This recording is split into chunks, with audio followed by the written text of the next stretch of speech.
SBA Publications.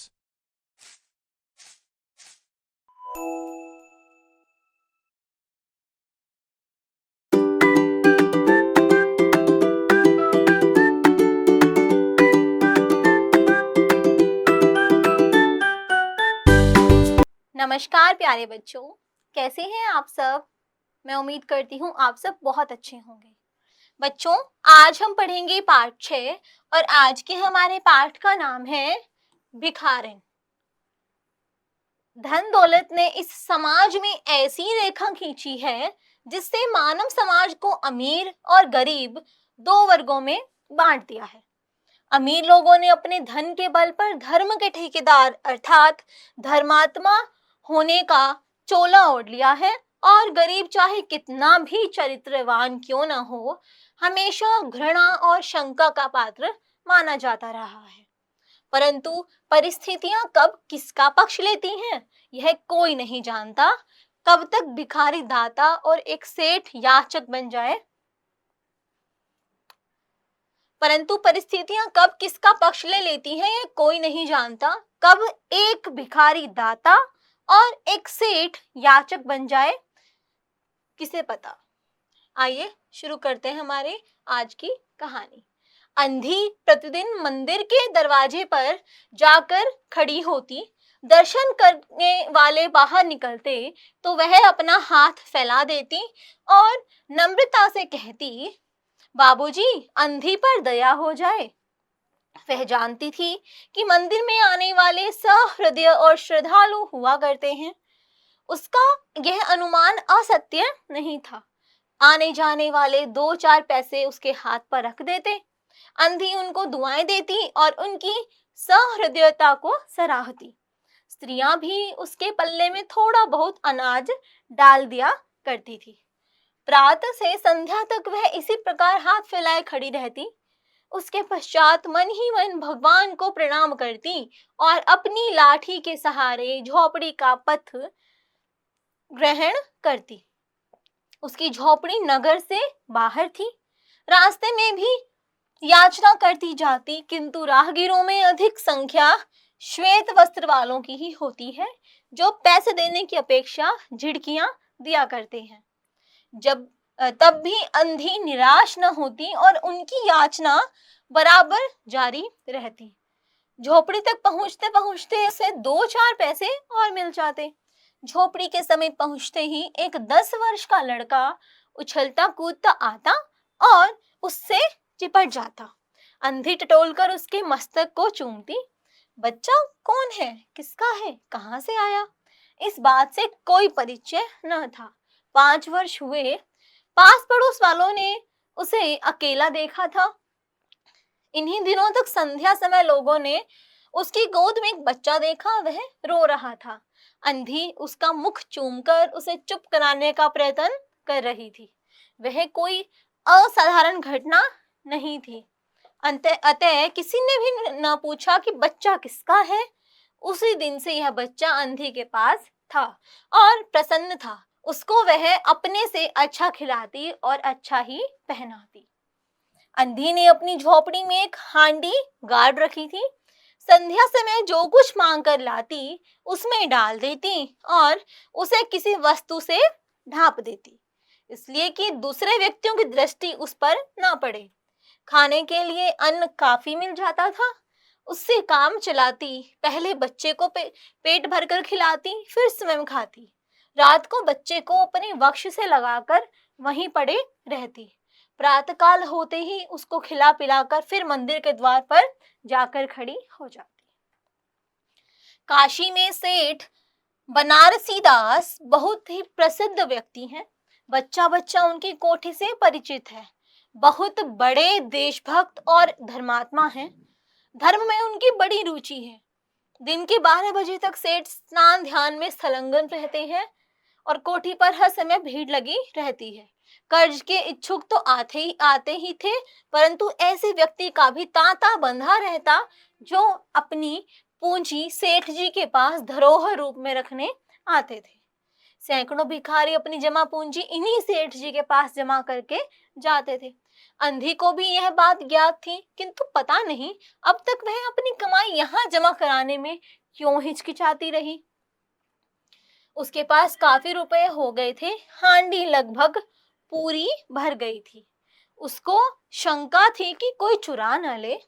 एक दिन संध्या समय अंधी ने वह हांडी उखाड़ी और अपने फटे हुए आंचल में छिपाकर सेठ जी की कोठी पर पहुंची। सेठ जी बही खाते के पृष्ठ उलट रहे थे। उन्होंने पूछा, क्या है बुढ़िया?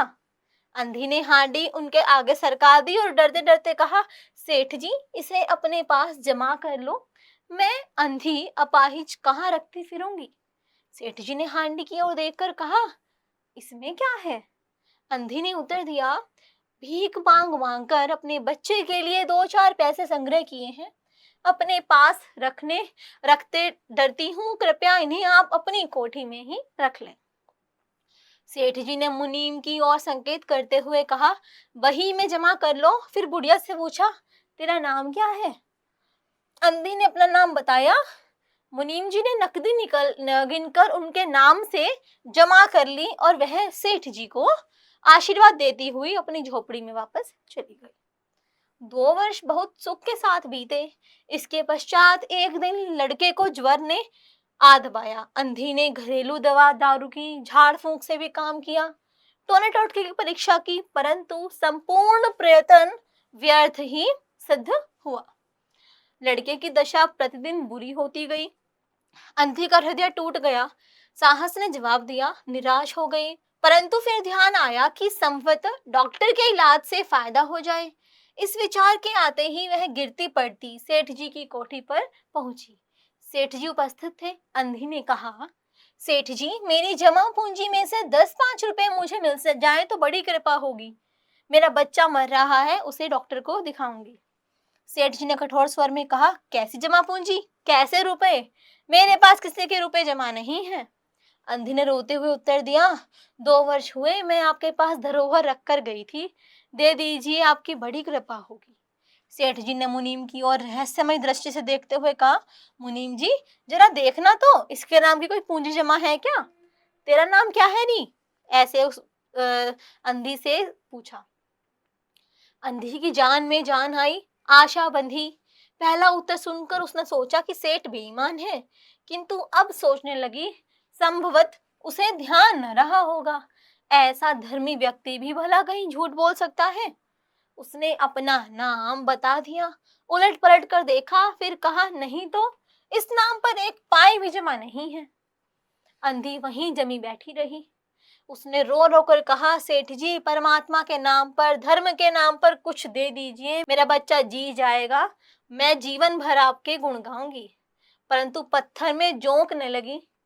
सेठ जी ने क्रुद्ध होकर उत्तर दिया, जाती है या नौकर को बुलाऊं? अंधी लाठी टेक कर खड़ी हो गई और सेठ जी की ओर मुंह करके बोली, अच्छा भगवान तुम्हें बहुत दे, और अपनी झोपड़ी की ओर चल दी। यह आशीष नहीं था, बल्कि एक दुखी का शाप था। बच्चे की दशा बिगड़ती गई, दवा दारू हुई ही नहीं, फायदा क्यों कर होता। एक दिन उसकी अवस्था चिंताजनक हो गई, प्राणों के लाले पड़ गए। उसके जीवन से अंधी भी निराश हो गई। सेठ जी पर रह रहकर उसे क्रोध आता था, इतना धनी व्यक्ति है, 2-4 रुपए दे देता तो क्या चला जाता, और मैं उससे कुछ दान नहीं मांग रही थी, अपने ही रुपए मांगने गई थी। सेठ जी से घृणा हो गई।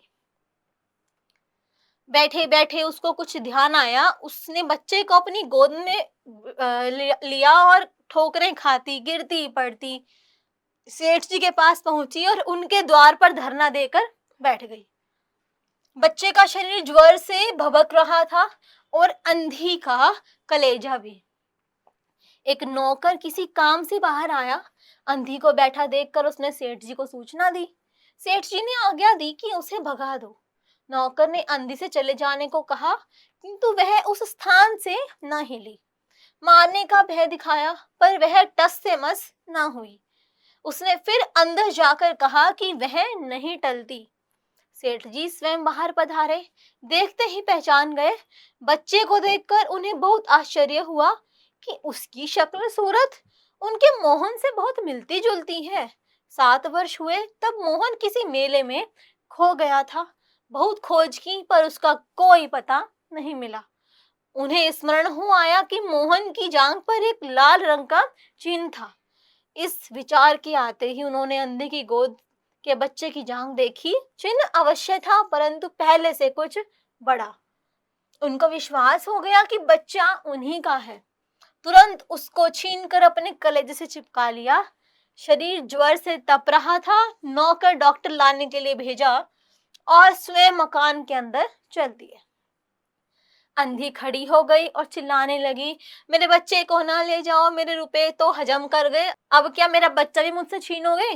सेठ जी बहुत चिंतित हुए और कहा, बच्चा मेरा है, यही एक बच्चा है, 7 वर्ष पूर्व कहीं खो गया था, अब मिला है, सो इसे कहीं नहीं जाने दूंगा और लाख यत्न करके भी इसके प्राण बचाऊंगा। अंधी ने एक जोर का ठहाका लगाया, तुम्हारा बच्चा, इसलिए लाख यत्न करके भी उसे बचाओगे? मेरा बच्चा होता तो उसे मर जाने देते, क्यों? यह भी कोई न्याय है? इतने दिनों तक खून पसीना एक करके इसको पाला है, मैं उसको अपने हाथ से नहीं जाने दूंगी।